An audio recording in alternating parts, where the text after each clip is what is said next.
എല്ലാവർക്കും നമ്മുടെ ചാനലിലേക്ക് സ്വാഗതം. ഇന്ന് നമ്മൾ പൊട്ടറ്റോ കൊണ്ട് ഒരു സിമ്പിൾ കറിയും ചപ്പാത്തി മാവ് വെച്ച് ഒരു ദോശയാണ്, ഒരു എളുപ്പത്തിൽ ചുട്ടെടുക്കാൻ പറ്റുന്ന ഒരു ദോശയുടെ റെസിപ്പിയാണ് നോക്കാൻ പോകുന്നത്. പോകാം വീഡിയോയിലേക്ക്.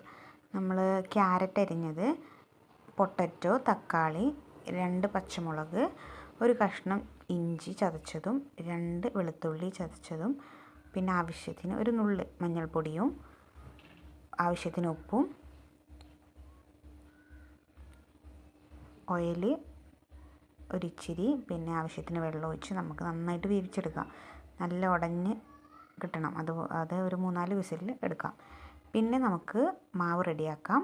അപ്പത്തിനുള്ള നമ്മൾ ഗോതമ്പൊടി, അതിലോട്ട് മുട്ട, റവ, ഒരു മുട്ടയാണ് ചേർത്തിട്ടുള്ളത്, റവ ഒരു 2 ടേബിൾ സ്പൂൺ, പിന്നെ ആവശ്യത്തിന് വെള്ളം.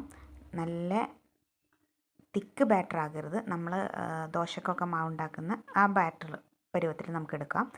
പിന്നെ ഞാനൊരു 2 ടേബിൾ സ്പൂണ് പാൽ വാരുന്നുണ്ട്, പശുവിൻ പാൽ കേട്ടോ. നമ്മുടെ കറി വെന്തിട്ടുണ്ട്, നമുക്ക് കറി തൂമിക്കാം. അതിലോട്ട് കടുകും നമ്മൾ ബിരിയാണിക്ക് ഇടുന്ന ഗ്രാമ്പു പട്ട പറയില്ലേ, കാണിച്ചു തന്നില്ലേ, ആ ഒരു സാധനവും നമ്മുടെ വേവിച്ച കറി അതിലോട്ട് പാരാം. ഇനി നമുക്ക് ദോശ ചുട്ടെടുക്കാം. സാധാരണ നമ്മൾ ദോശ ചുടുന്ന മാതിരിക്ക് തന്നെ ചുട്ടെടുക്കാം. അടച്ചു വെച്ച് വേവിച്ച ശേഷം ആ മുകൾ ഭാഗം വേകാൻ വേണ്ടിയിട്ട് നമ്മളൊന്ന് മറിച്ചിട്ട് കൊടുക്കുക. അപ്പോൾ അടിപൊളി ദോശ പെട്ടെന്ന് നമുക്ക് ചെയ്തെടുക്കാൻ പറ്റും. കണ്ടോ, ഇങ്ങനെ കുത്തു വരുന്ന സമയത്ത് നമുക്ക് എന്താ ചെയ്യുക, അടച്ചു വെച്ച് വേവിക്കാം, പിന്നെ മറിച്ചിട്ട് ഒന്നും കൂടി വേവിച്ചെടുക്കാം. ഇത്രയേ ഉള്ളൂ.